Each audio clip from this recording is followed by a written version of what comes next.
And welcome to Local Edition on Time Warner Cable. I'm Steve Swatt with the Sacramento Report. In the next few minutes, we're going to talk about public safety issues at the state capitol in Sacramento.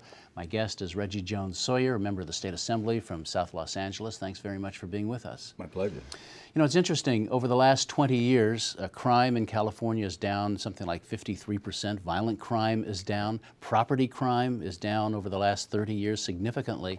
And yet, under the governor's realignment plan, where many of the so-called lower offenders have been shifted from state prison to the county jails, in many of those areas we're seeing some of these offenders commit crimes, and anecdotally the crime rate in some of these areas seems to be going up. So there seems to be some perhaps unintended consequences with this new law, new proposal. And my committee, the Budget Subcommittee for Public Safety, we really want to look at that. Realignment was a huge shift in the way we handle our criminal offenders, mainly brought on by the court order that we had to reduce overcrowding. Right. And so we shifted about 40,000 low-end offenders down to the local level, hoping that they will do better at rehabilitation.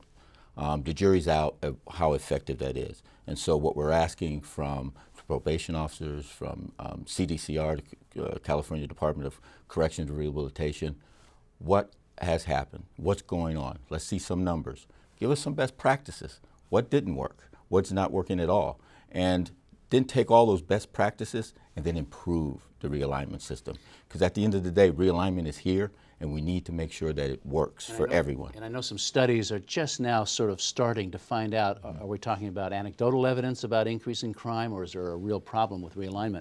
And you mentioned the budget subcommittee that you chair that deals with public safety. A lot of county sheriffs are saying, you know, we need some more money to police our areas because now we have local overcrowding. Yeah, but we also want to make sure when you look at CDCR, and I usually say it's big C for corrections and little r for rehabilitation.